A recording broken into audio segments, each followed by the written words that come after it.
Here. Hello? Have you checked the children? They're all hot, though. Whatever you do, don't fall asleep. I'm afraid! Don't be afraid! No. Be afraid. Be very afraid. Gingy. Pain has a face. Allow me to show it to you. Gentlemen, I am pain. I met this 6-year-old child with this blank, pale, emotionless face. The blackest eyes. The devil's eyes. You think that when you die, you go to heaven. You come to us. Hi, I'm Chucky. Wanna play? I think it's trouble. Julie, this guy, if he can't take a joke, he stinks. When there's no more room in hell, the dead will walk here.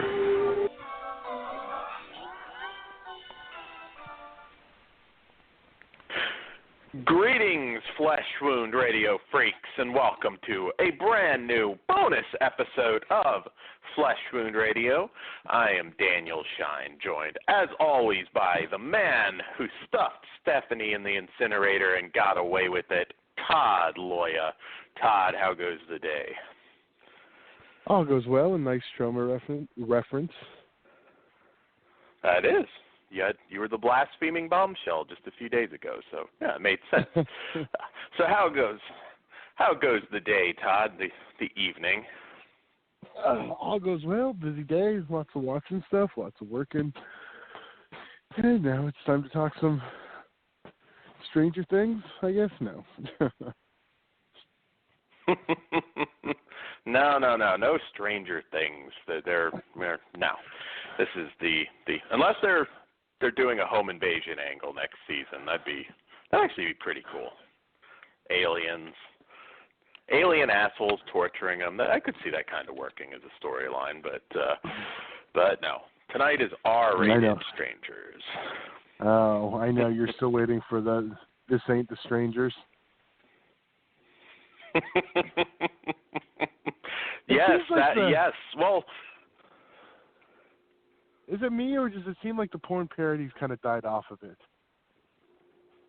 There used to be something for everything. They still do it for the Marvel DC stuff.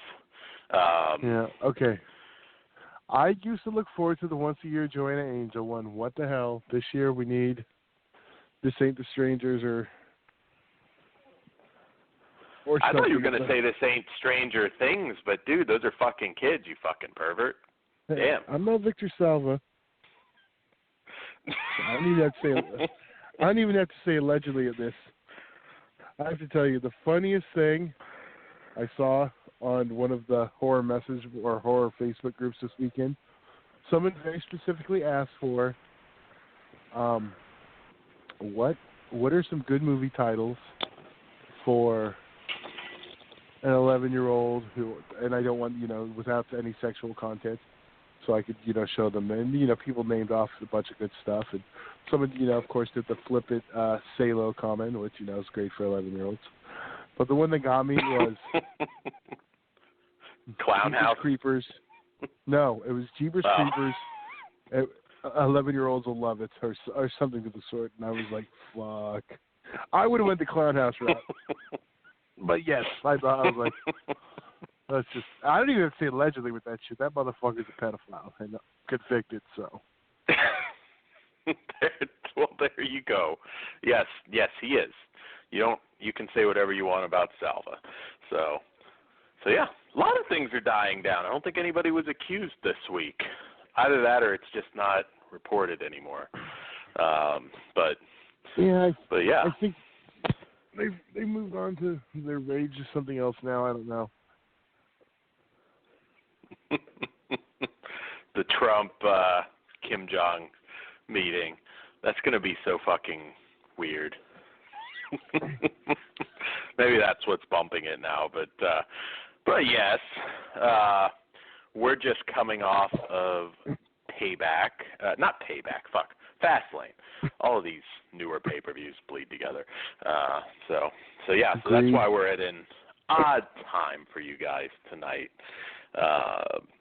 But a few programming notes. We will be back. No, we're not back. See, this week is like so fucked up. We will be back this week. We're still working out whether we'll be on Thursday, pre-recording Wednesday, or Friday. But yeah, we will be on this week. But we will have reviews for the new Code Red Blu-ray of Spasms. We will also have Children of the Corn Runaway, which has been highly anticipated. Nemesis 5, kind of a bit of a surprise title, and we've got a bunch of After Dark and some more stuff coming. So this is the bonus episode. A few less reviews, but nonetheless anticipated ones.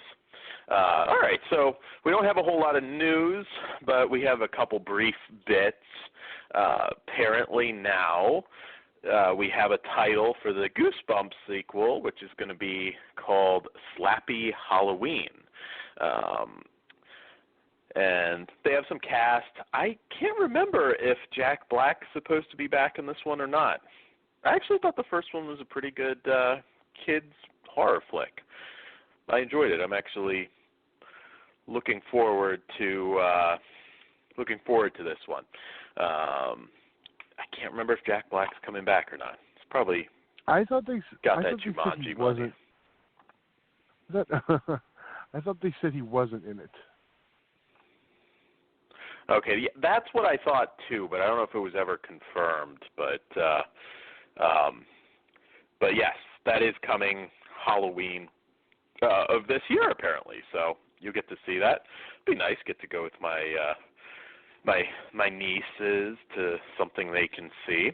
There was also another kind of in vogue right now, secret debut just recently of a sequel to Unfriended called Game Night.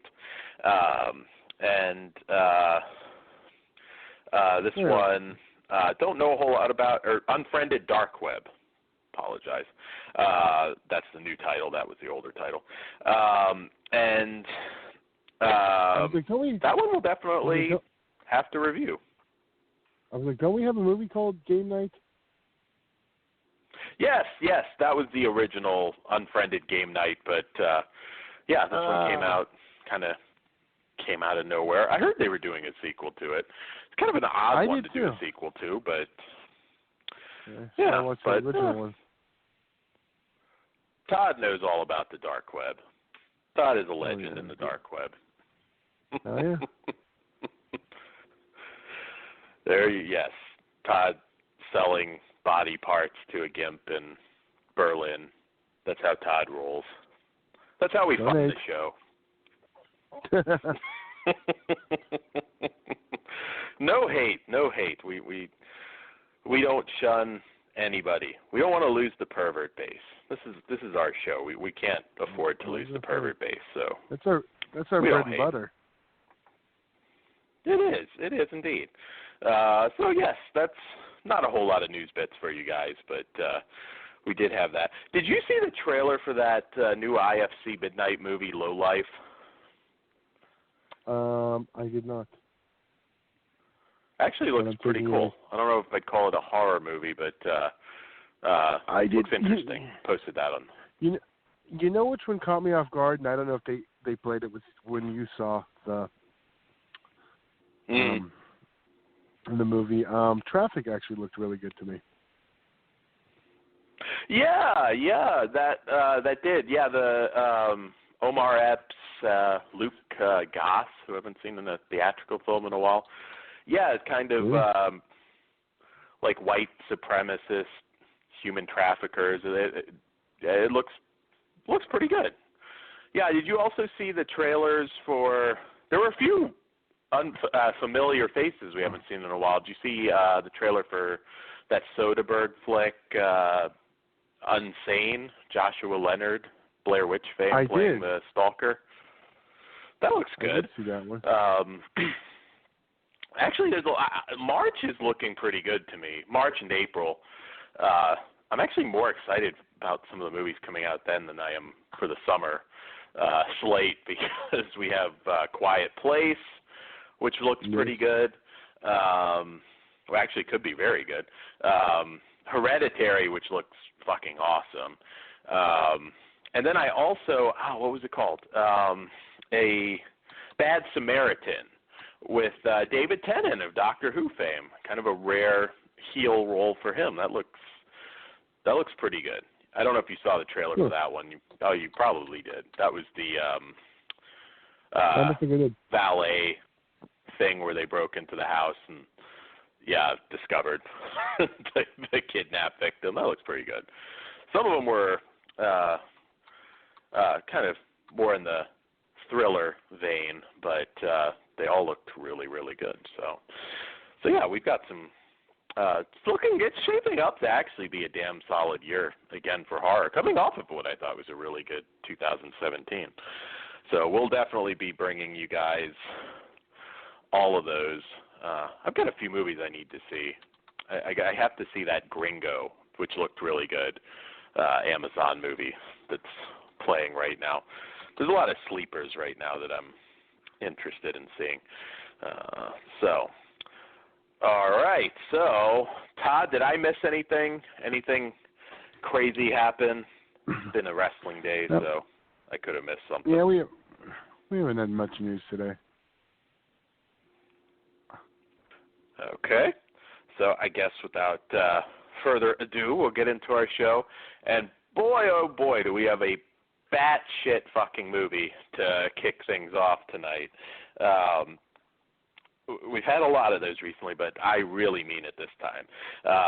And that is The Spanish Chainsaw Massacre from writer-director Manolito Matosierra. And this one from the back cover.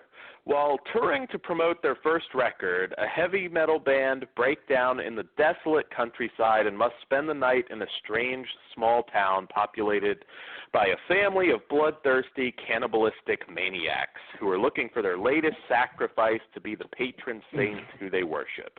And they'll stop at nothing until they can take the band apart piece by piece.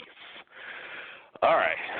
So, cool title, cool cover. Didn't know a whole lot about this. Apparently didn't realize that the director of this one actually directed Corpse Grinders 3. Stood in for Ted B. Michaels. I haven't watched that yet. Second one wasn't so good, but I'm very curious to see it now after seeing this.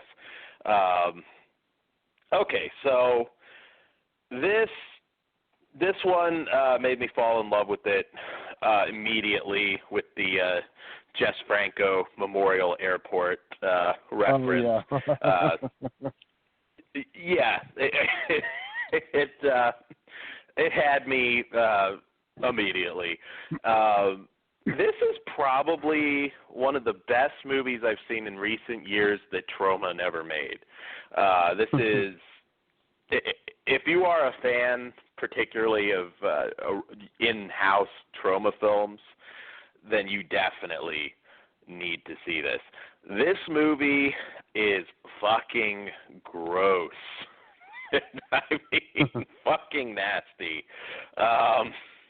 There is oh God, how to run it down. I mean,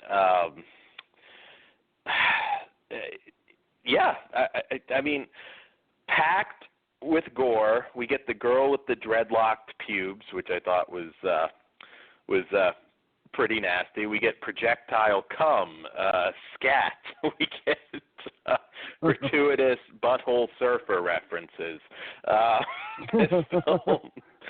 This film, I will say it. It is one of the most tasteless movies you're likely to see this year, and I mean that in the best way possible. If you enjoy Troma, it's offensive, it's disgusting. there is a dick, a prop dick, but a dick nonetheless that does get sucked. A couple dicks. Oh, well. Couple dicks. Not that gets sucked. Well, one got sucked, but yes, there were a couple. For the ladies, there are a couple dicks. One gets bit off and fucked with the guitar.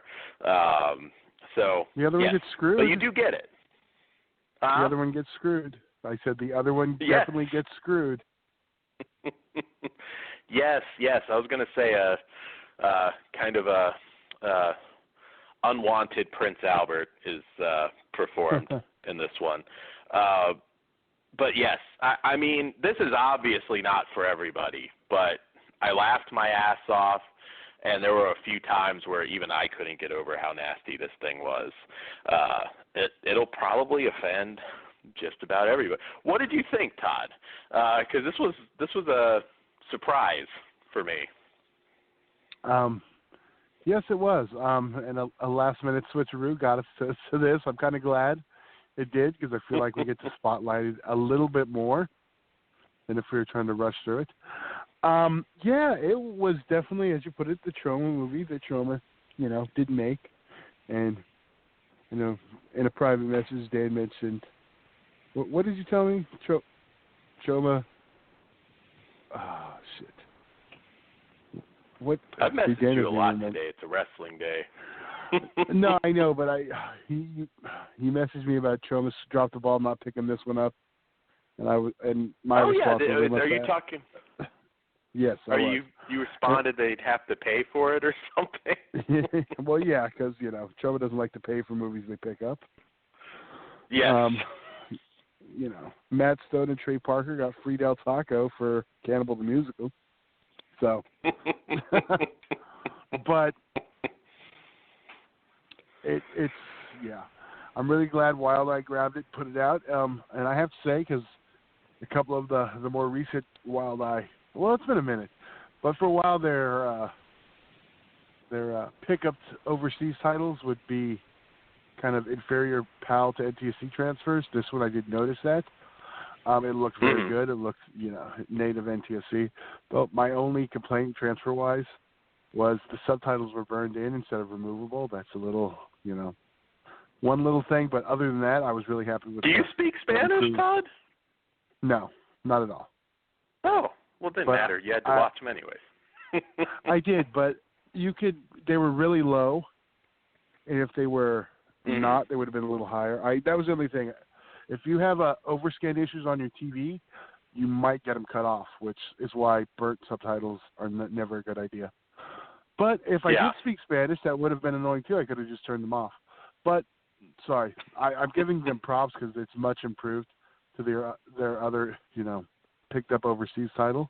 So it's a minor complaint. I hope that they start doing,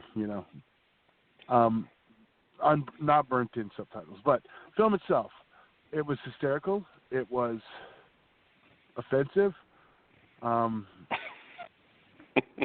Jesus fans need not apply. Yeah.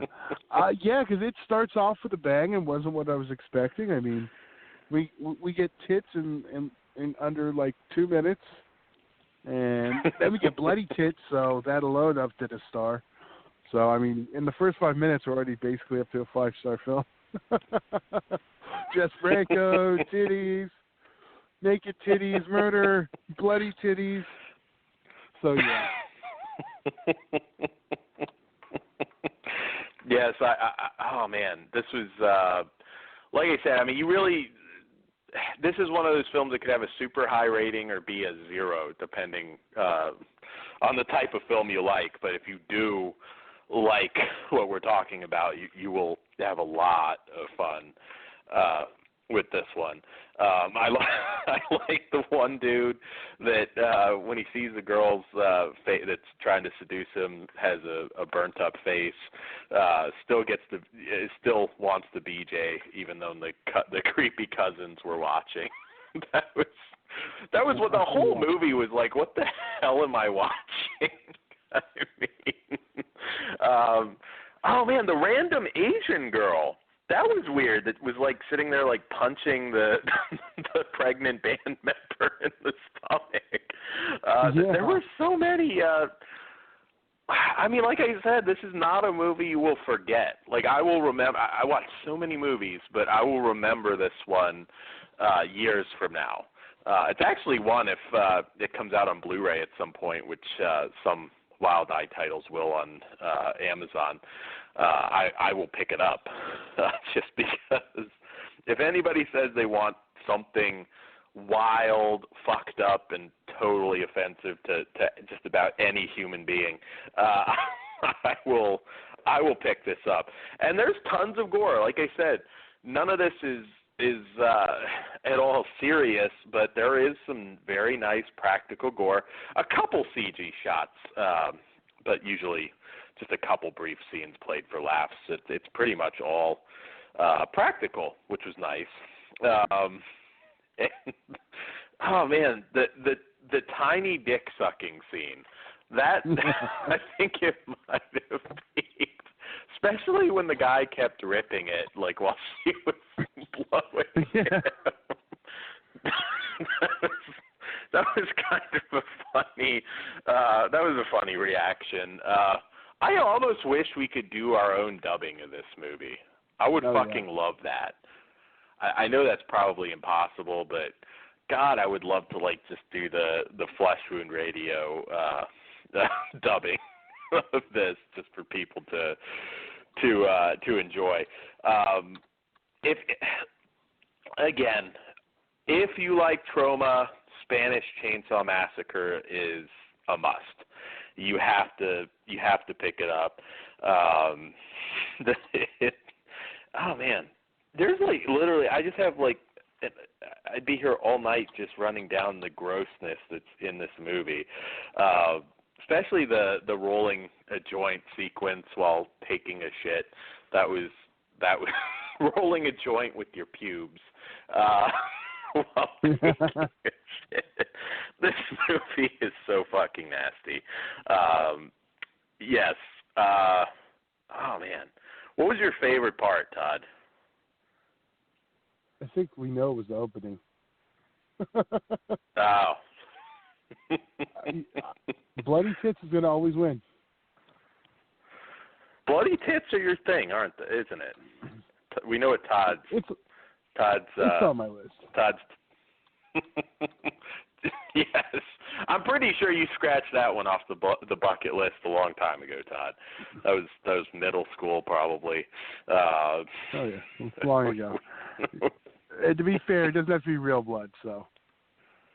If people wonder why I have fake.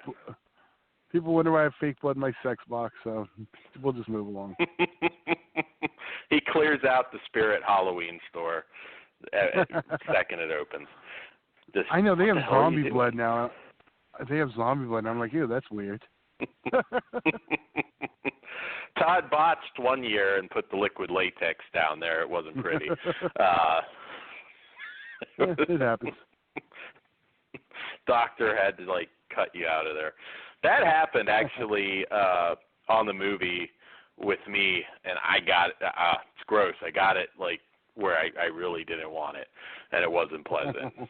Just say I was Jenna Jameson bald down there after that, so it's never a pleasant experience. But anyways, it's relevant. Hey, there were a lot of pubes in this movie, so it's relevant. There are actually some during the credits outtakes. You'll want to check those out too.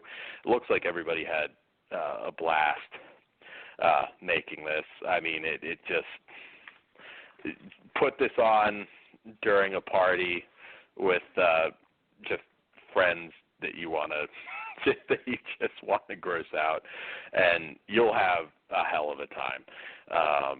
But yeah, like I said, projectile cum, projectile shit, projectile everything. So be prepared for it. All right, so this one's going to be a tough one to rate. Obviously, again, this movie's going to be complete trash for a lot of you, depending what you like. But if you're into this stuff, it's pretty close to perfect. I mean, it's pretty close. But I'm giving it a 4.5. This is a very cheap DVD. I think, don't quote me, but I think you can get it for $10. Yeah, something like that. Yeah. So check this one out. I highly recommend it. Todd, what say you? I'm a 4.5. Although I said 5 at the beginning, I was putting over my love of bloody titties. It is. I definitely say check it out. Yeah. I wish Pugs were on to review this one tonight. He would. He would have greatly appreciated this one. But yes, like I said, this one breaks just about every taboo. So if it's possible for you to be offended, you're probably going to be offended. So forewarning. All right. So Spanish Chainsaw Massacre, and I'm definitely going to check out Corpse Grinders 3. I hate to say it. I think I saw Corpse Grinders 2, and I was like, this is shit. And I assumed the third one would be shit, but now knowing who directed it, I'm going to probably have to check that out. All right. So we're going to cover, I guess I should mention how we're doing this. We are going to cover the original Strangers, the new Scream Factory Blu-ray, which I am just reviewing the movie because I did not grab that yet, but Todd's going to kind of hook you guys up on the extras. And then we're going to, of course, do Strangers Prey at Night. We will have a spoiler segment after, but we'll announce it first, so no worries on that. That's how we were doing it tonight, right, Todd? Yeah. Okay. Exactly. We'll do spoilers after our musical break. All right, sweet. All right, so The Strangers, which, goddamn, I didn't realize 10 years. That's how long it took to make this, which is to make the sequel, which is odd because this movie was always quite well received. But for those of you unfamiliar, this film is from writer-director Brian Bertino, and from the back cover, explore your worst fears imaginable with this shocking suspense thriller inspired by disturbing true events. After a 4 a.m. knock at the door and a haunting voice, Kristen McKay and James Hoyt's remote getaway becomes a psychological night of terror as 3 masked strangers invade. Now they must go far beyond what they thought themselves capable of if they hope to survive. All right, so always a big fan of this one. Again, time flies. Did not realize a decade. This one was always a favorite at the time because it's so. I mean, it's one of those films that it's totally plausible. Things like this have happened. I've heard some horrific home invasion stories in my time, and this is one of those scenarios that never ceases to be scary because this shit. Look at all the wave of this that's happened in like Beverly Hills. Krista Allen just recently, who Emmanuel in Space fame, recently had a really nasty home invasion. So this one really tapped into that, just that primal fear that I think just about everybody's had at some point. And I watched it again, and I think it holds up really, really well. Todd, what do you think of this one? I assume you saw it in the theater back in the day. I don't remember if I did or saw it on home video. Either way, I've always thought it was a very good home invasion horror film. It's very subtle, very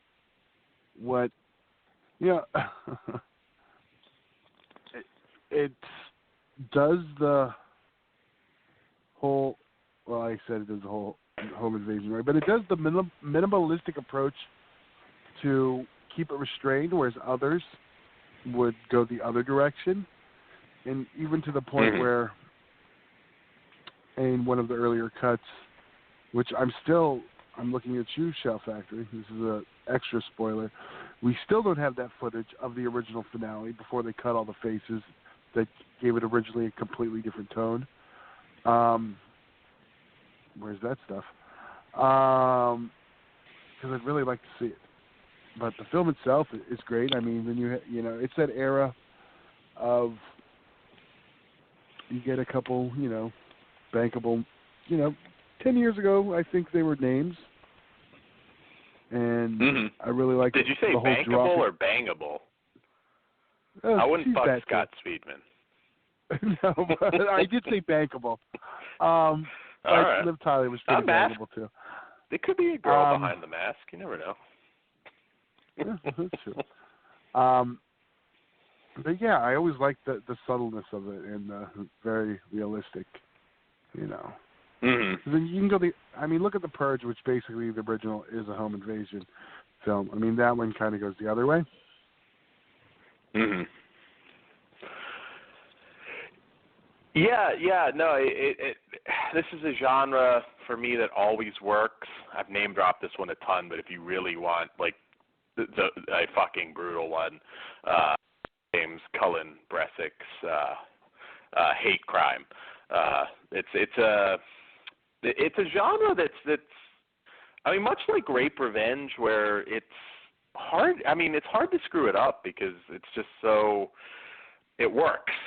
You know, it works really well. I mean, it's something that people are kind of programmed to be afraid of, and I think this one is one of the better ones.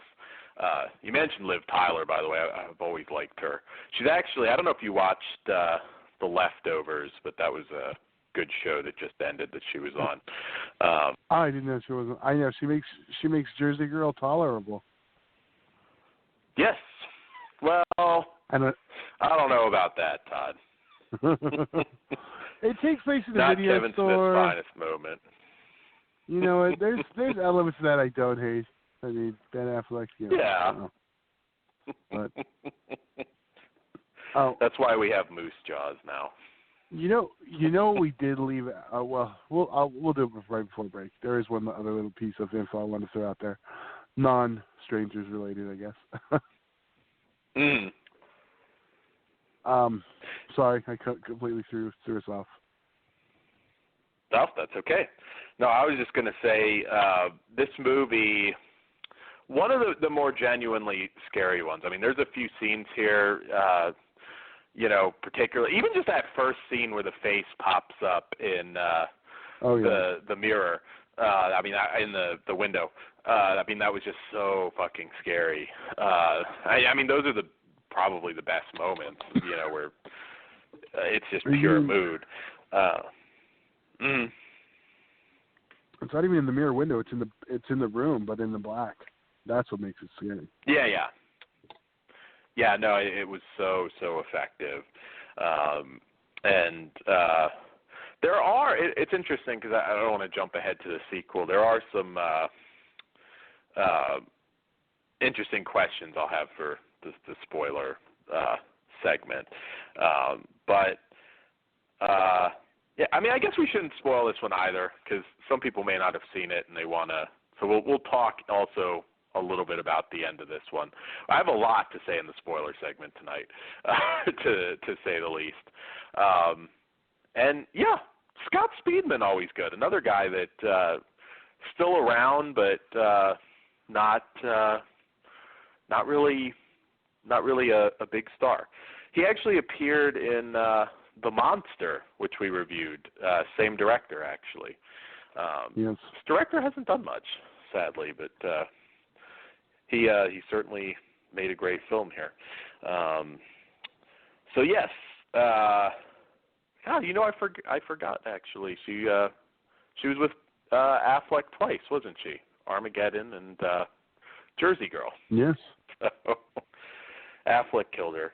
At least she didn't do Gigli with them. But yes, so Todd, extras wise, because I do plan on grabbing it, but I hadn't grabbed it in time. Is it worth it? Now, I haven't looked into it too much, but I know I've heard a couple reviews saying this one could be better. Is that true, or is it overstated? It could be better, like I mentioned right off the bat. That original ending with, where we see the faces and stuff that is talked about in the extras is not there. Well, I'm going to go disc one first. The theatrical version, the pointless version, honestly, they keep doing this, and it's to make it 2 discs. But we get the new HD master of the theatrical cut taken from the 2K digital intermediate. Ported over from the previous disc, we get the Elements of Terror interview with cast and crew, deleted scenes, then also TV spots and theatrical trailer. I think it's funny, from a movie only like 9 years old, the TV spots are low-res YouTube quality. Like, they literally took them off YouTube. They're all pixely and kind of shitty. So basically, the first disc has a theatrical cut and the extras from the last disc. Second disc, we get the unrated version with basically the version you'll watch. So I don't think, the new HD master is also taken from the 2K digital intermediate with HD inserts. So,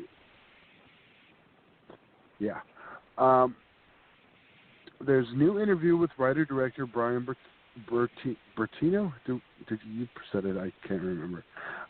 You got it. Which was really good.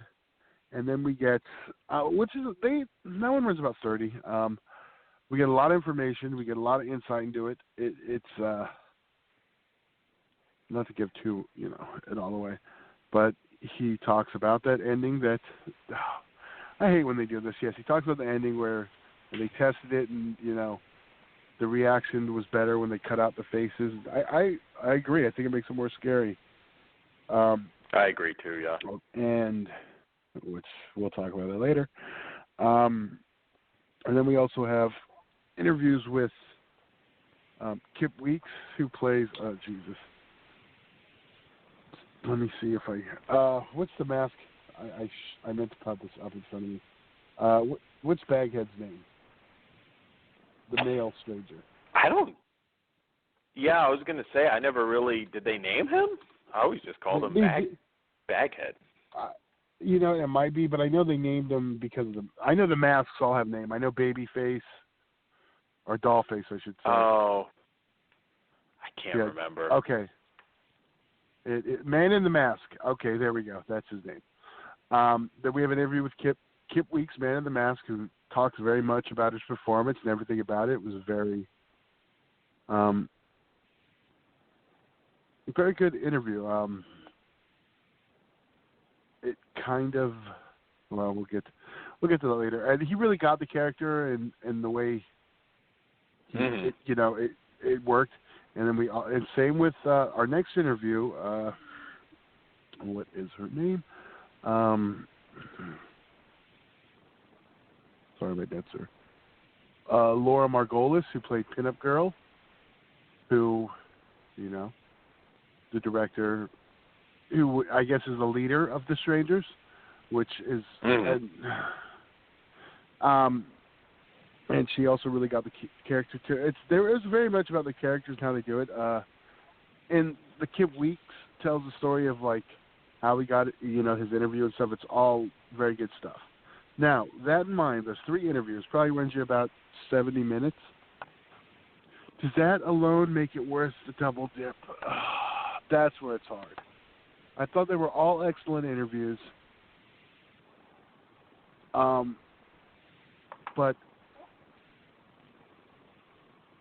I mean, we didn't get a commentary. We didn't get that footage I'm talking about.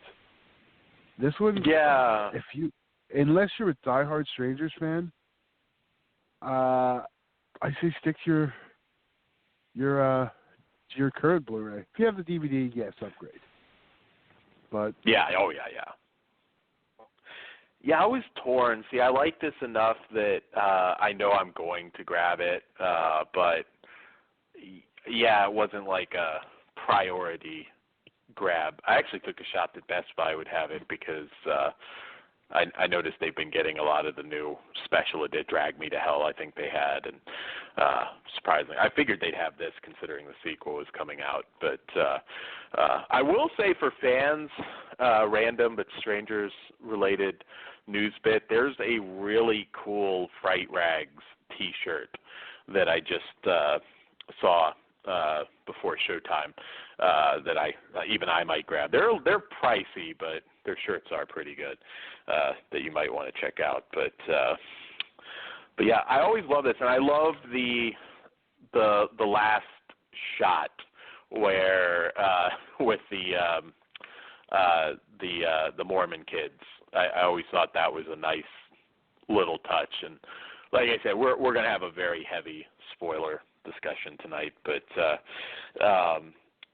because it'll be an interesting question that we'll pose during that on what kind of sequel you would have wanted. So if you've already seen it, you'll be interested to listen to the spoilers.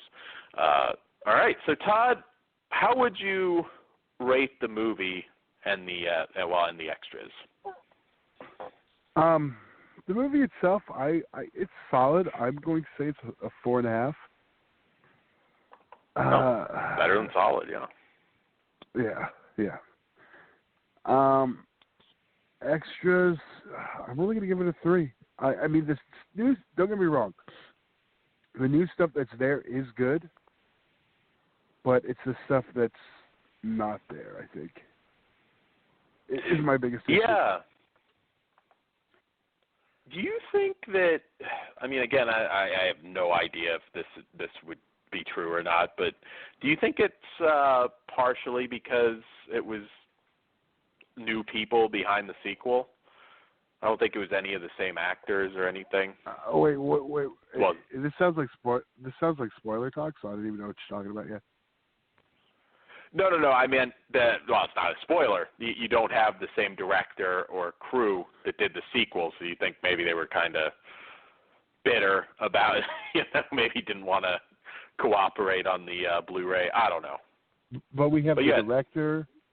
We have Okay. We have two of the. We're missing Dollface, but that was Gemma Ward. Well, we'll talk a little more, I guess, in the. We'll talk a little more in the spoilers. I mean, we didn't have Glenn Howerton, but okay, this is the one spoiler I'll get into instead of the spoiler, because we had Dennis from It's Always Sunny just randomly pop up and get killed. I wanted like Mac to show up and be like just a random killed character, somewhat different from Always Sunny popping up and getting killed. You make me want to watch that, Todd. I've just had no time, but I do have to. So I've been rewatching it. I'm also a 4.5 on this one. I think it's one of those films that has aged well, and I think will continue to age well. It's just one of those movies that it's kind of a timeless premise. I mean, it's pretty close to perfect. There haven't been many home invasion. There have been a few, but not many that come close to the tension that this one manages to give off. And I do have a lot to say about the ending, but we'll get to that. All right, so Strangers Prey at Night, our main event of the evening. Almost a decade exactly in the making, and so for those of you who excuse me, lost my train of thought there. This one's directed by Johan Roberts, and actually I didn't even realize. I guess Brian Bertino was involved on the writing front, I guess. No. He gets an original screenplay credit, which means he wrote the original. Oh, okay. I stand corrected, Todd. Thanks for the save. Yeah. Long day. It's all right. No, I saw his name on the credits, but I looked into it a little bit more. Oh, okay. Cool. So this one, a little different, follows a new family whose road trip takes a dangerous turn when they arrive at a secluded mobile home park to stay with some relatives and find it mysteriously deserted. Under the cover of darkness, 3 masked psychopaths pay them a visit to test the family's every limit as they struggle to survive. All right, so, well, we do have one fairly familiar face in Christina Hendricks, and Martin Henderson's been in quite a bit as well as the parents. And this one was very much the same setup. I mean, this one takes place at as they said, a mobile home park. It actually feels a little more remote. Yeah, it's not really a mobile home park. I know it's one of those vacation spots. That's where you go. Yeah, like a trailer. Yeah, rent a trailer. But yeah, it is. It's essentially but yeah, it's not quite as clunky as a mobile home park would be. Yeah. We get to. It's not isolated just to a house.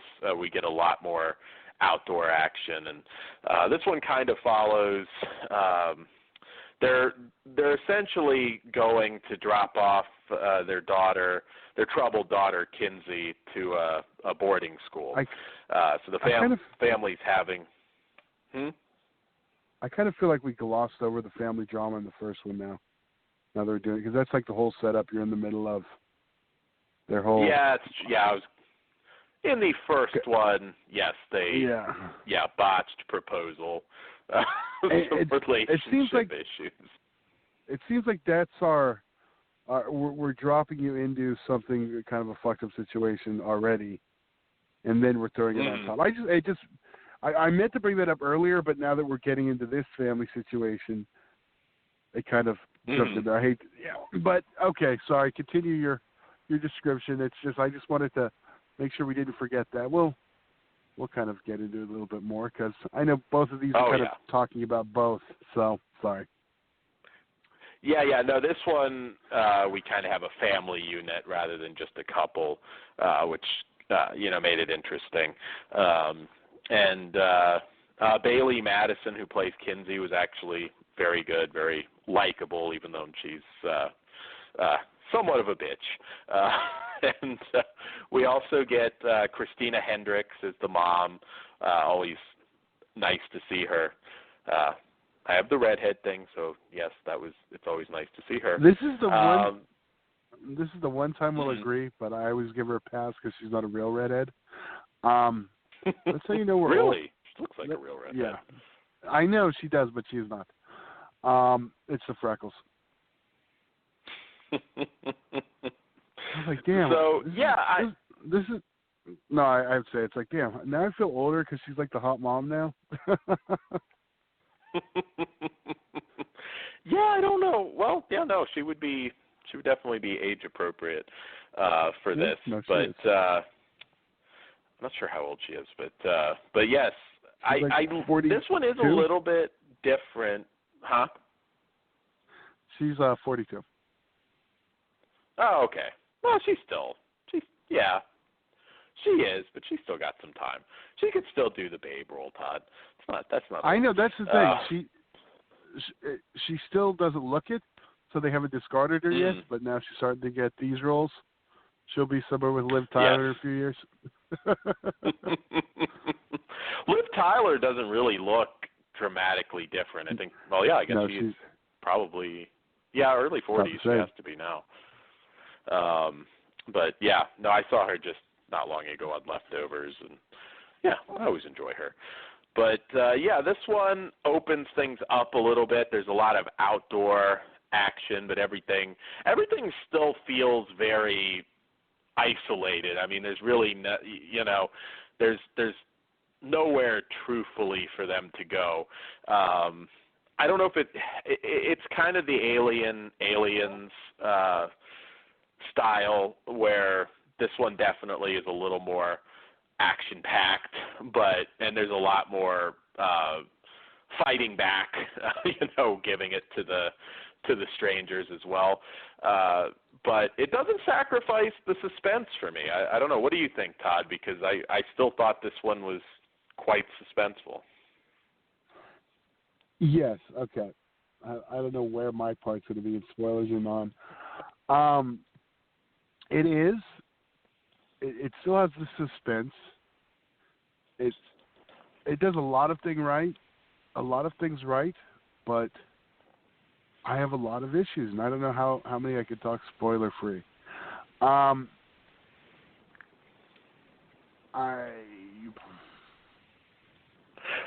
Well, we can go to that early if you feel you can't, but no, I'll talk the parts I did like then, because I think I can do those without being spoilers.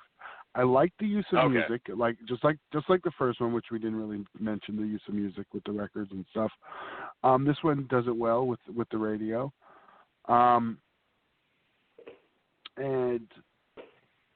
different songs though. That was interesting. Different musical choices. Yeah, I will tell you right now, it's 100% obvious this is not from the same writer-director of the original. It feels more just like a horror film. There's a certain part, I'm not going to give too much away on this part. There's a lot of horror cliches throughout this. At one point, towards the end of the film, I was waiting for the man in the mask to swing around and do a dance with his axe, because the fucking ending... sorry. I'm getting ahead of myself. But I know you know the part I'm talking about. Yeah. But suspense-wise, yes. It's a great setup. It's great tension. I think it doesn't hit the exact mark for The Strangers. I don't think the people who made this knew that Pinup Girl. No, Dollface. Jesus. Yeah, Dollface was the leader. Mm-hmm. I don't know. It was off. It wasn't perfect. I don't think it got The Strangers. It turned into more of a standard horror film, whereas the other one didn't. Like, I actually have a non-spoiler question for you, being somewhat tech retarded, as you know. When would you play? Because if I recall, the original movie took place in 2005, because that's where the opening narration put it. When would you say this one took place in regards to that? I know they show their phones, and I couldn't tell if those were supposed to be iPhones or what they were. Was this much down the line, or was this like you think right after sort of deal? It was definitely down the line. They were older phones, but they weren't old enough phones.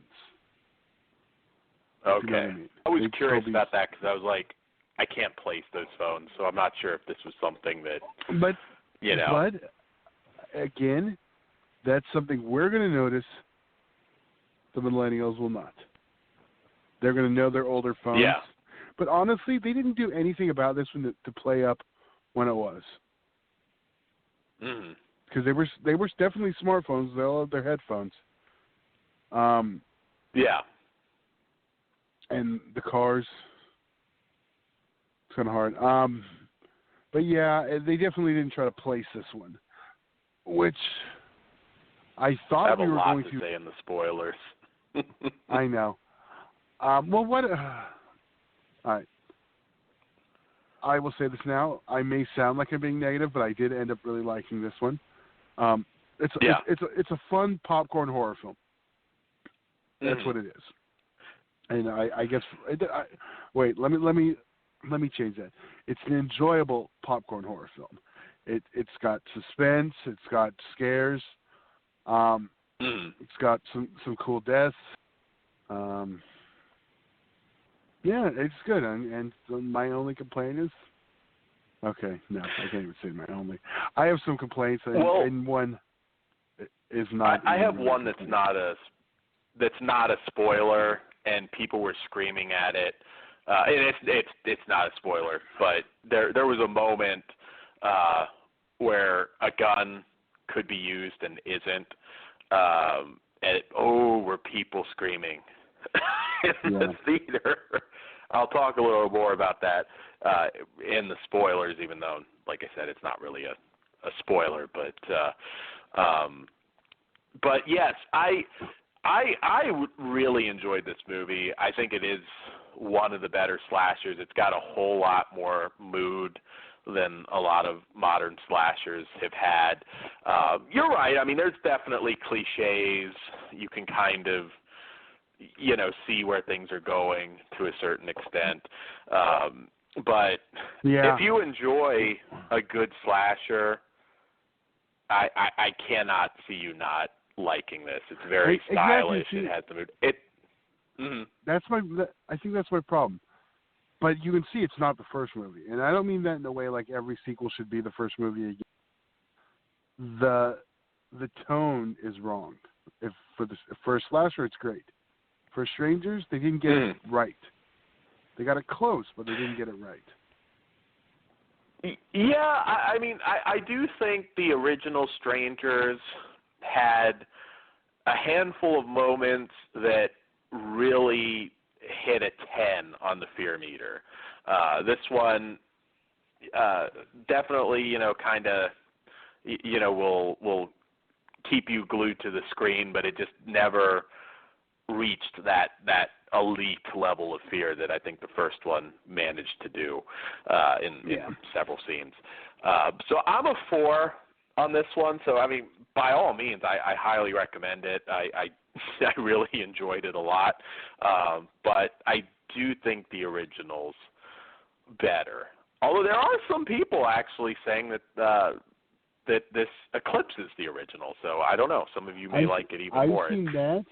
I've seen that. I've seen people say the second one is a total piece of shit, which I don't agree with. I don't think it's better. Not if you like slashers. Yeah, exactly. And I do, and I think that there's enough for me to overlook the stuff that I didn't like. Take Christina Hendricks out the mix, and I don't know if I would have, but I would have, because it was still good. I can complain about that, but overall, I really did have a good time with it, and I agree, it's a 4. That aside, awesome. There were cliches and some other stuff, some things like I said that missed the mark, but that's only. I mean, did it help? I legitimately watched the first one and then went and saw the second one. That's debatable, but it really helped highlight the things that were off. And I should actually point out, you can see this without seeing the first one. Like if for some reason it's like you're thinking about seeing it tomorrow or something, and honestly you could watch them out of order. So it's not like you absolutely have to. But we'll talk. I've got a shit ton to say in the spoilers, and I know you do too. So we do have a song tonight. Yes, from the feature tonight, and let me just pull up the board. All right, we will be back in. Let's see, does Dan have Hot Pocket time? You got You got a little over 4 minutes. Go get your Hot Pocket. Sweet. All right, we'll be back. That was a long one. Todd had time to fap to that one. I did. Okay. Well, we should have put over the fact. We should have put over the fact that when we came back, it was going to be spoilers, but I completely forgot to. So I hate for somebody to come back. Well, they got it now. Well, so now is the time if you haven't seen it. Right, well, no. Before that, I want to give them a little piece of information while we can. This is really going to only be of any use to our live listeners, and that is, we didn't mention the Ronin sale that ends tonight at midnight Pacific time, so you got about 2.5 hours. Okay, yeah. And I grabbed about 6-7 things. You're JBLing me, Todd. I am. I'm telling you. There's some $25 ones that I grabbed. I did grab a couple $29, and I'm pissed at myself. I forgot to grab the Devil's Express. I'm not getting another 5. I don't blame you, Todd. Yes, I've been pretty close to catching up on Code Red Blu-rays. I'm not quite there, but I've managed to get some that I kind of thought would be out of print by now. So I have almost a full Code Red Blu-ray collection. We'll see if I get there. I shouldn't, but I probably will. But yes, fucking Todd. I know I'm going to end up ordering 5. If he had to bring it up again, I would have forgotten, but fuck you. Well, you can get... Anyways. I'll say it like this, I had a couple 22s, 24s. Yeah. When I put them in, I had like 4 24s and 122. It came up like $60. It wasn't too bad. You said 60 was your price. Yeah, mine came out to like 80 something. I got 1, 2, 3, 4, 5, 6, 7 for $98. Oh. Well, maybe you needed some of the cheaper ones. I got 129, 2 29s, 122, and 1, 2, 3, 4 $24 ones. Oh. Fucking Todd. Probably do it, son of a bitch. Anyways, I bought too much. I've got a drive-in fest coming. Damn it.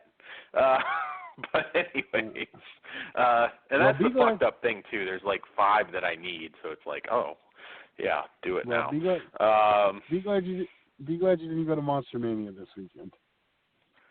Yeah, I had a friend that did and said they cleared out. Everybody cleared out early on Sunday, which they tend to do. Well, no, Friday or Saturday. There was like, it was so overpacked. They like legitimately stopped letting people in. If you went outside, they let someone else in, and you were it was so overbooked and understaffed. They're going the chiller route. And yes, people were leaving. People were pissed. They were breaking car windows. It was pandemonium. Holy shit! Really? Yeah, there's been quite a few articles. I mean, I must say, having been a regular up until a few years ago when I moved here, for a lot of Jersey, New York, East Coast based, Northeast cons for a while, several years. I've seen that slowly increase. Like that happened with Chiller. Now, Chiller, oh my God, some of the lineups in recent years have been fucking sick. But they started that where even if you have tickets, like the fire marshal was keeping people out. Yeah, that's what happened. That never happened to me with Monster Mania, but it seems like they're trending towards the Chiller way of things now. Wait, was it Monster Mania or Horror? Was it Monster Mania or Horror Hound? Did I misspeak? Well, Monster Mania was this past weekend. It was today. It ended today. So I'm assuming was Horror Hound also? I don't know. I didn't pay attention to Horror Hound. No intention of going, so I didn't really look into that I'm curious much. But Cincinnati. Yeah, before. No, the Horror Hound is next weekend, 23rd to 23rd. Okay. Or a couple weeks. All right, yeah. I know Monster Mania was stacked with guests. I know they had some particularly big ones, as they have in the past, but Monster Mania was always run quite well because that kind of became my go-to when I just couldn't take Chiller anymore, because it just seemed like I was doing nothing but waiting in lines at Chiller. I wasn't even able to like socialize with anybody anymore. It was just literally just lines. And again, you meet some cool people, but I don't know, you weren't getting that, that same convention feel that I got when I started going to Fangoria back in the day, the old Weekend of Horrors. I don't know, it was just like one of those things where it was like, I'm not getting the fun of it. So it's a shame if Monster Mania is going that route now. I know somebody Sunday that they went late and said that like a lot of people had left. So wow. Broken car windows is pretty fucking hardcore. I've never seen that before. I found the article. I'm trying to get it to load. Yes, and it was Monster Mania 39. Brings the wrong kind of horror to horror fans. If I can get it to load. Oh. The promoter, Dave Hagen's always been really nice, but yeah, you're kind of having like convention center lineups. It's just the hotels just can't. It's just like a meat factory. You're just packing people in. I'll read a little bit of it for the Saturday. This is from Fandom Spotlight. Trying to cite the author, but I don't see their name. Maybe it's at the end. It is Captain Kyle. Well, Captain Kyle, since I was going to name you as the source, I can't now because you're Captain Kyle. Okay. For years, the parking situation around the Crown Plaza Hotel where this event takes place has been rather difficult for the attendees. But this Saturday, the crowd this time found it even more difficult, and after parking and slogging their way to the hotel, found lines of people waiting to get in. Even those who pre-purchased their wristbands ahead of time found it difficult to enter the venue. Once inside, huge crowds filled the lobby and waited in lines to meet their favorite stars. Some of the lines seem to have formed spontaneously with volunteers unsure of which guests they were for. Vendors were upset since these lines often blocked access to the dealer rooms. Then the file marshal arrived and cut off any additional entry into the building. One attendee found that when he stepped outside to find a place to sit and rest, he was unable to re-enter the building. People waiting in line for hours to buy tickets were told the show was sold out. There have been reports of smashed windows in the parking lot as frustrated people found little parking and then were barred from going inside once they had found a place to park. There was at least one instance of an attendee passing out due to the pressure or due to the press of bodies and lack of room. They had to be taken out into a stretcher. I can keep going. Yeah.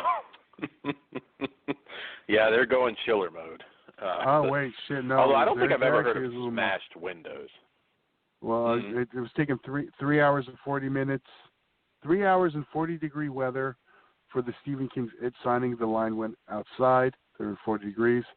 Then there were people who drove great distances, then found a parking spot, and then found out they couldn't buy tickets. Here's the one.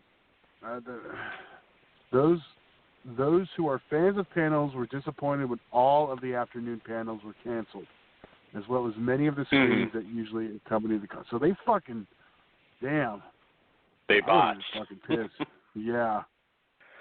They botched. On to fixing the problem. They fucked up. I would have got a "you fucked up" thing going in that crowd.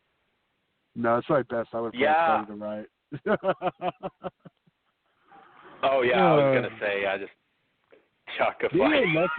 Things can get pretty scary. Those things get crowded, and I mean, you're getting to a point where people are so pissed they're breaking fucking windows. I mean, I will say, Chiller, I've never heard of anybody breaking a fucking window, but it's similar territory where the fire marshal came.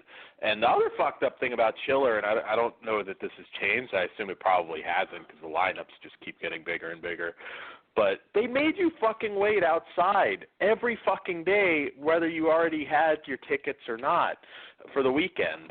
I never had issues with parking because we used to go up like Thursday night because we knew it was going to be a clusterfuck, so we kind of planned ahead at Chiller. We always were there the night before. But, yeah, it sounds like Monster Mania is going the same direction. I hope Days of the Dead does not – see, I'm okay not having, like, 50 fucking monster guests that are huge, huge names. Honest to God, I am, because I would rather have, 2 or 3 big names, and I mean that's a matter of opinion whether you're big or not. I mean, but I would rather it stay small. You can actually move around, breathe, and enjoy your weekend, and not just wait in lines. Chiller, elbow to elbow towards the end in both hotels, which I think they're back to the original. Well, not the original, but over the last decade, I think. Hotel, I mean, they were always, it was just clusterfucked. I mean, I'm like, okay, I'm okay having a few less Walking Dead cast. We had it cast at Days of the Dead. It wasn't a zoo. Things were reasonably well organized. There's no major complaints. The North is just, I don't know, it's, for conventions, it's like it's becoming kind of a shit experience. Big names, but shit experience overall. It's just not, I don't know, it's not that family con like it used to be. I will say Cinema Wasteland is it's a small one, but great for cult movie fans, and I never hear about negative experiences there. Everybody seems to love it. So I'm all for smaller, more intimate cons. So fuck that shit. I'm glad I don't go to Monster Mania anymore. Well, Steve, I'm looking at Monsterpalooza now. We're gonna have Steven Weber. Oh, that's a cool guest. Get all your wing stuff signed. I don't know if I'd go wings, but yeah, he's good. He was just in a show. I can't even remember what it was. Yeah. Yeah, I don't see him do. I might see. I keep saying, honestly, it's funny. My draw to go to this one isn't even the horror guests, which they have a good lineup. I mean, Pam Grier, Danny Trejo, Tobin Bell, Alex Winter, Frazuka Bulk, Doug Bradley, Ashley Lawrence. I just know Lizzie Borden's going to be there, and I need her on my XPW flag still. She was at Days of the Dead the one year, but I never ran into her. Or I overlooked her. I know you said she looked different now. Yeah, and she has, like, blue hair, so I know what she looks like, so I didn't find it. Yeah, she's pretty much at all horror conventions because she has a horror clothing line and rock and horror apparel. I believe. Yes. She's still cool with the XPW stuff. She's not in I'd rather forget about it mode with the jail thing and everything. No, she posts like covers every once in a while and stuff. She posted because she was at was that Friday? I'm actually gonna look. She was posting that she was signed at Terror Tunes. She tagged Joe Castro. She's like, signed a bunch of these this weekend. Oh, cool. That's awesome, actually. You have to let me know if you go to that one, Todd. I'm kind of curious. I might PayPal you for some Weber, some non-wings Weber swag. Lies. I only do wing stuff. There you go. Only wings. I'll fly down. I'll get the wings emblem on my ass cheek, have him autograph it. It'll be good times. But anyways, I already have Kim Daly on the other cheek. I might as well complete it. There you go. Yes, it's Rock and Horror Apparel is her stuff. She's got a picture of Carpenter. Yes, it was yesterday. Terror Tunes. Yes, she was signing those. Oh, cool. Cool. It'd be kind of cool to see her get back in the indie scene even for a night or something. It'd be kind of fun to see that. But fly her in for UEW. Be cool. And, well, yeah. Well, I'm just going to keep talking. All right. Well, now that we got all that out of the way, since we gave you a little bit more, we were trying to. I'm glad you told me about that. I was oblivious. So, but my friend only went Sunday, so calm down. Yeah, Saturdays are always the worst. I tend to try to avoid the Saturdays at the conventions now. Yeah, but if you're only like a Saturday, the thing about that, if you're only going one day, Sunday a lot of times you get fucked the opposite way. Everybody leaves. They're supposed to close anyway. So, I mean, if you're only going to do one, you can try Friday. Fridays, though, again, they're not always open as long. But, yeah, if you're just doing one day, it's tough. It's tough. It depends who you're meeting. But yeah. Northeast seems to be the troublesome spot for conventions. But all right, so spoiler talk, because we do have a lot to talk about tonight. All right, well, let's see, where do we start? All right, so obviously tune out if you don't want it spoiled. What did you think? I was very, very curious going into this one. I'm like, I wonder if we're going to get a surprise Liv Tyler cameo. Or even Scott Speedman was kind of rustling there a little bit at the end. But particularly, I was like, it'd be kind of cool if somehow Liv Tyler popped up, because she wasn't quite dead at the end of that movie. Well, see, and I know that's the way you took it, and the director said no, that was a last gasp breath. She died, but that's the only thing I guess they took from the directors, from Brian Bertino, because yeah, but that way that ended. If they wanted to, I'm sure over 10 years they've pitched her coming back. Yes, and again, we are 100% getting into spoiler stuff. If you're still listening, because I'm talking about deaths in about 3 seconds. All right, 1, 2, 3, time's up.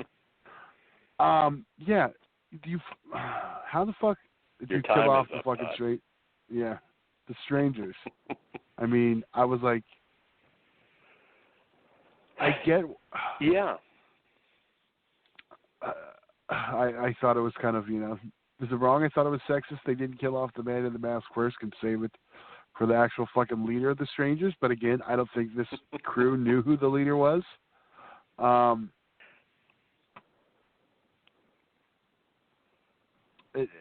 it was obvious that they were different. The characters, especially Man in the Mask, did not feel like the same guy, which it was 100% not the same guy. And I know a lot of times take the character your own way. When you do that in this slasher, you kind of fuck it up. It's like you can tell when Michael Myers is off. I could tell the Man in the Mask was off and wasn't the same guy. And that little things like that in slashers bother me. Okay, you could tell. Oh, go ahead. I'm sorry. No, I was waiting for you to, then you didn't, so I was starting to go again. Go ahead. No, I liked his performance. I mean, you see so much more of them. I mean, because there's more, hand-to-hand sort of combat stuff going down. Oh, man, I have so many points I want to hit. But I was going to say, just sort of on the sequel note, it probably wouldn't necessarily make sense for Liv Tyler or Scott Speedman to come back anyways, because it wasn't really it's not a vendetta thing. It's as they said, it's because you were home. They had their fun. Mm-hmm. It'd be a little hard to come up with a scenario where they would go and try and fuck with them again necessarily. I mean, I think the whole point was it doesn't matter who it is. They're targets of opportunity for fun. So I don't have an issue with this being certainly fresh victims. Having said that, it is very predictable in who the final girl is going to be, who's going to make it to the end. I was hoping they'd flip that. Actually, I really thought it would have been cool to knock her off first and maybe have it come down to. Actually, I thought Christina Hendricks. They kind of went out of order because I thought she's still a somewhat of a name. So I was like, God, I wonder if they'll have her, because she'd have the guilt angle over, this is happening because she's sending her daughter to boarding school, and all that. But I don't know. It was very predictable in who lives and who dies. Although I think they definitely were. We're not thinking franchise at this point. I think this was it took us 10 years to make this, so we're just going to fucking end it. You know what I thought? Excuse me. I mentioned earlier that having someone else from It's Always Sunny to pop up and get killed. And I was like, oh, wait, whatever last movies was with Charlie Day. fist fight. So, but they didn't kill him off in that. Spoiler for that. Yeah, I would have liked that too. It turned into a standard slasher film instead of a home invasion. It's by the numbers. Here's who's you think's going to die, and this is the order they're going to die in, and that's exactly what happened. There were no surprises. I mean, other than the fact that strangers were getting killed off, which you didn't expect. But, I mean, it turned into a final girl horror film, and that's what bothered me. For a standard slasher, it was good. But I've never looked at strangers like that. And that's what threw me off. Yeah, it's not the sequel you would have made. What would you have done? I mean, like, what would be your setup? Because, I mean, it is tricky. It's like, I like that they opened it up a little bit, and it wasn't just, if they had kept them in a house or something, it would have just felt like a remake for me. Yeah, I like that they opened up the setting. But the things I mentioned, I didn't. I mean, excuse me. It's one of those things where it ended up a good film, but it's not what I would have wanted for a Stranger sequel. I mean, the fact that we had a final girl kind of fell off. The fact that we hit all the horror cliches. The fact I was waiting for fucking Man in the Mask to do his Leatherface dance with the axe. I was like, really? Can you just directly rip it off anymore? Oh, sorry. I meant they am I supposed to say they homaged it?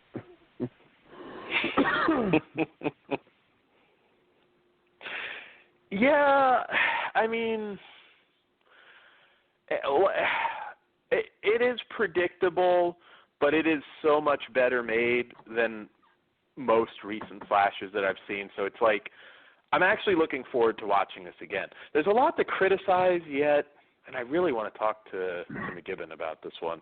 I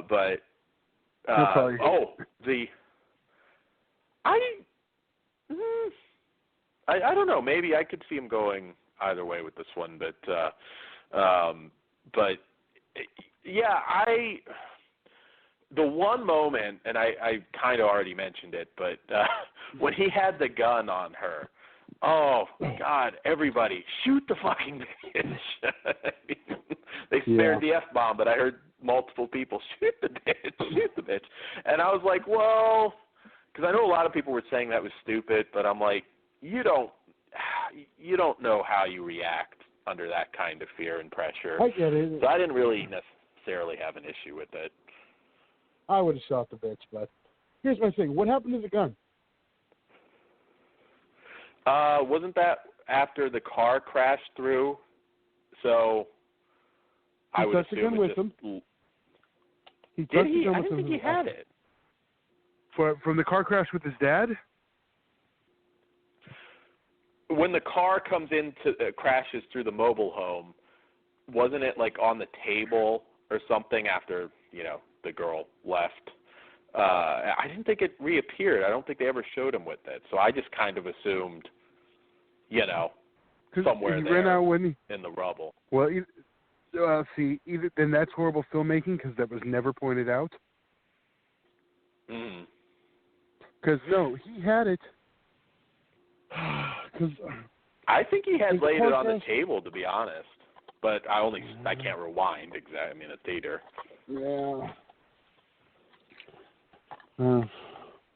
Because I even my buddy was like, "What happened to the gun?" I was like, "Okay, was it just me?" I don't know at that point though. Maybe in the pool and everything, the pool sequence, it wouldn't be any good anyways.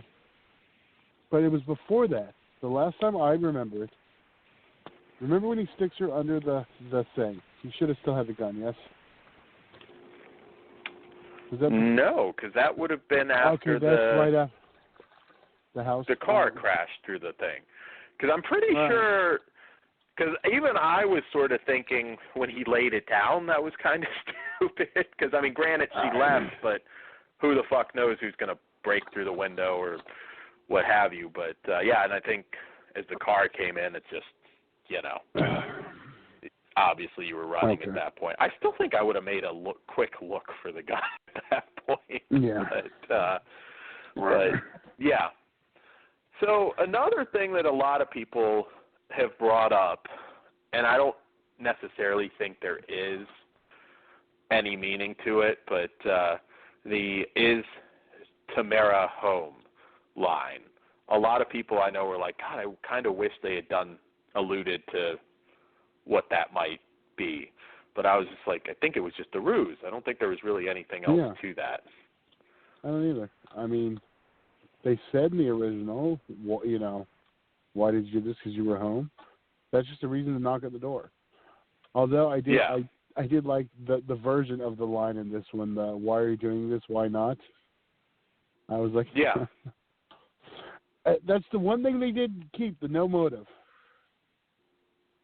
Yeah. But you kind of decided to end the franchise unnecessarily. Yeah, but it had been not you and I, but I remember we had done a show, Melissa and I, and Chris might have been in on this one too, I can't remember. But we had done a show about potential direct to DVD sequels, and even at that point, I mean, probably only 4 or 5 years later at that point, but we were talking about Strangers being an unusual one, considering how well it was received, to not do at least a direct-to-disc sequel. Well, you know what the issue with that one was? It had a lot to do with Rogue going under. Yeah, I thought that was funny. Which I thought was funny because it still said Rogue Pictures on this one. I was like, is that a contractual thing? Did you notice it said Rogue and whatever Pictures presents? I can't remember what the actual studio was. Yeah, I don't know if I noticed, but I knew they went under. I did. But, what was the box office? This was kind of I mean, I know it wasn't like a huge number one hit, but it was kind of a sleeper hit, wasn't it? It did well, and I know this one's on this one or on the first gained a following. The first one. I don't know how this one did either, though. I guess I post both. I'm going to do that. All right, let's look at the street.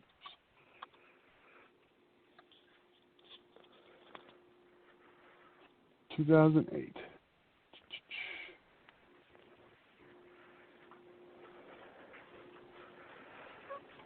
It made opening weekend made $20 million. The U.S. gross was $52 million. The worldwide gross was $82 million, and that's on a $10 million budget. Oh, okay, yeah, so not too shabby. But now we're looking at this one. Well, Freddy vs. Jason made close to $40 million the opening weekend, and we never got any kind of a follow-up to that. So it is horror. They don't respect it like they should.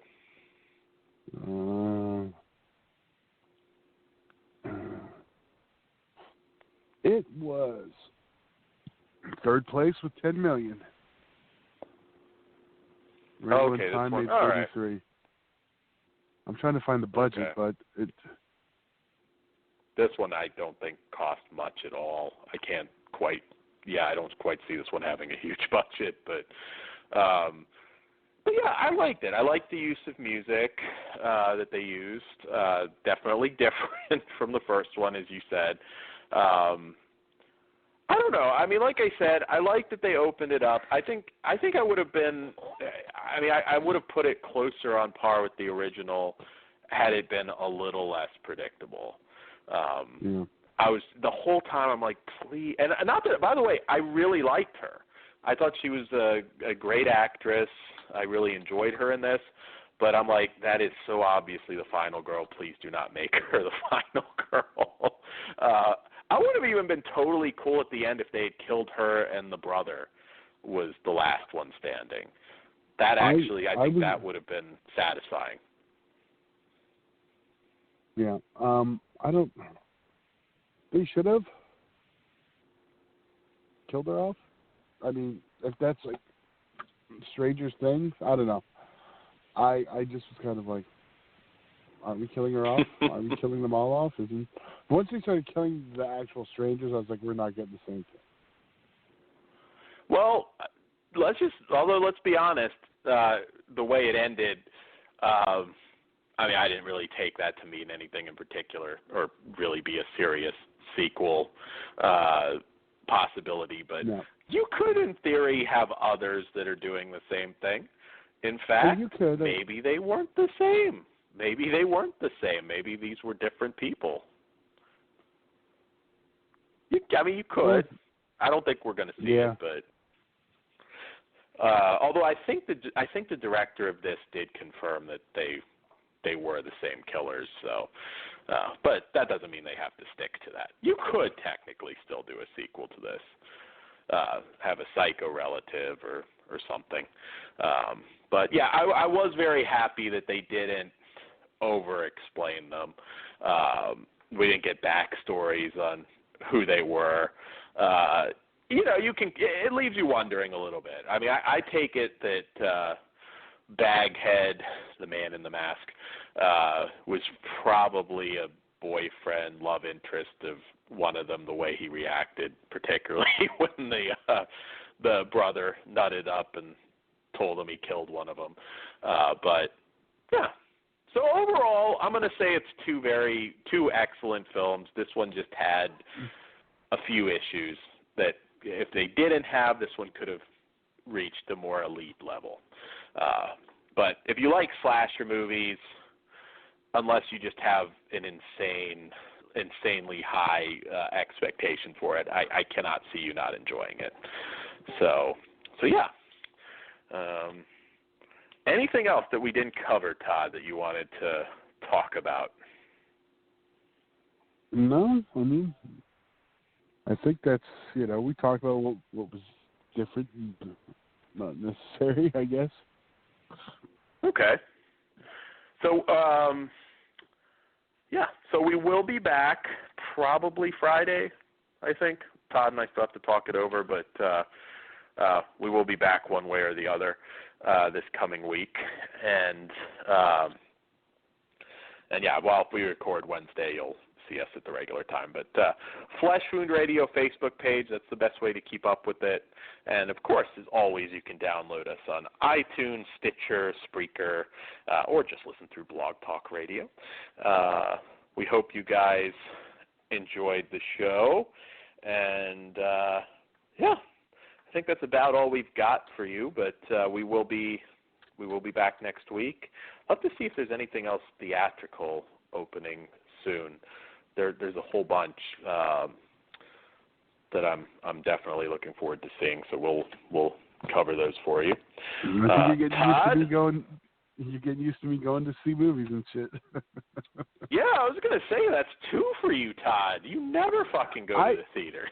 I forget I like it, and here's the difference. I'll go this one, Brad. It's a different experience on the big screen. Yeah, and I've always liked going. I used to go every week. It's just I fall out of that practice because, well, there's a lot less I'm interested in now. But and then I can go off the old man on it's too expensive, blah blah blah.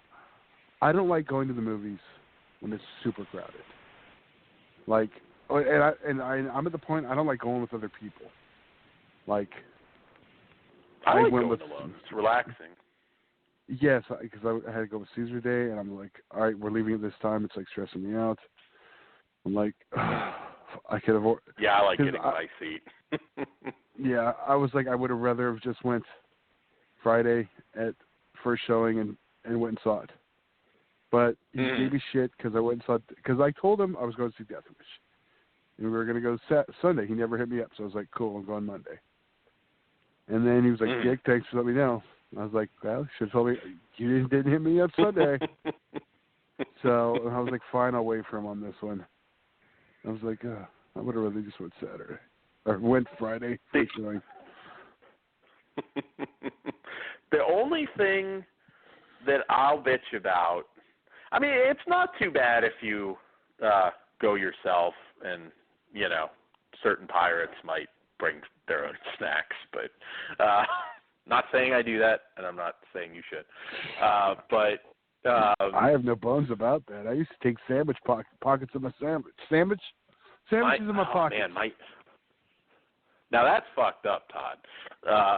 They weren't selling any fucking sandwiches back there in the day. But my dad used to actually bring in canned drinks. I did too. And he'd pop it on an Explosion. But I was like, I can't do that because, I mean, I know the 16-year-old usher that's, in there that might see you probably gives two fucks about it, but I don't know. It'll be like that one ranger type here's the thing. Dude that that's just a general thing. It's frowned upon, but most theaters don't have signs that say no outside food or drinks. Yeah, but they were pretty hardcore for a while. I remember some theaters that, I mean, again, as ridiculous as it sounds, and I don't know if they ever did that near you, but it had like a fucking dog.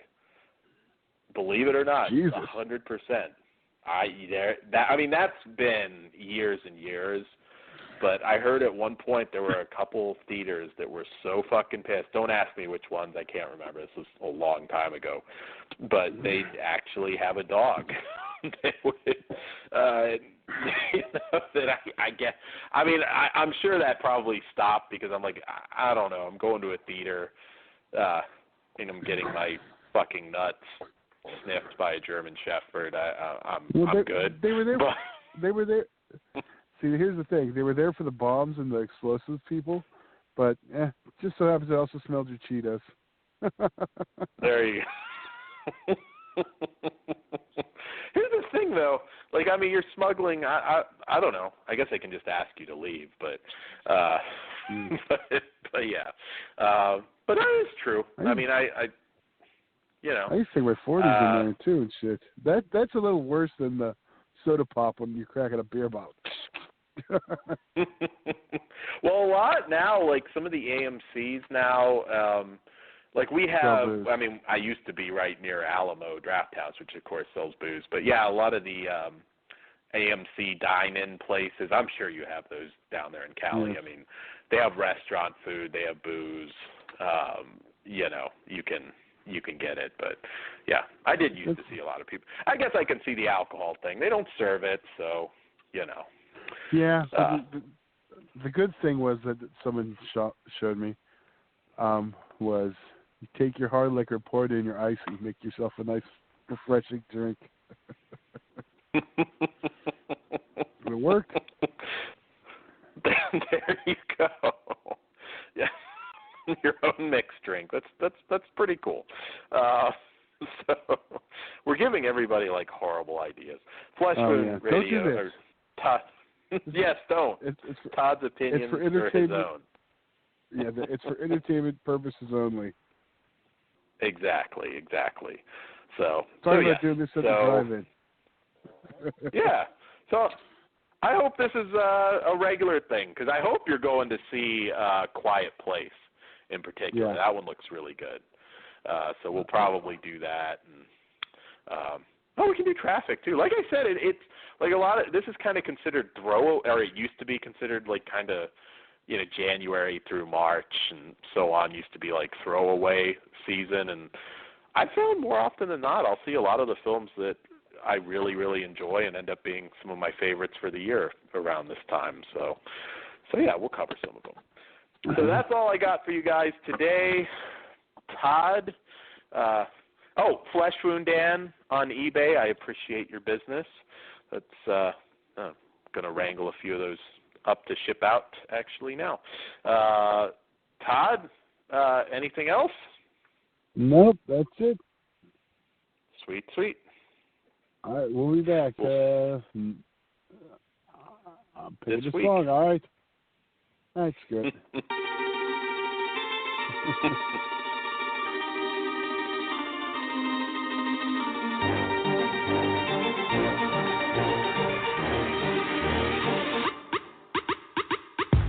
You're soft, you're sloppy. They calling me Poppy.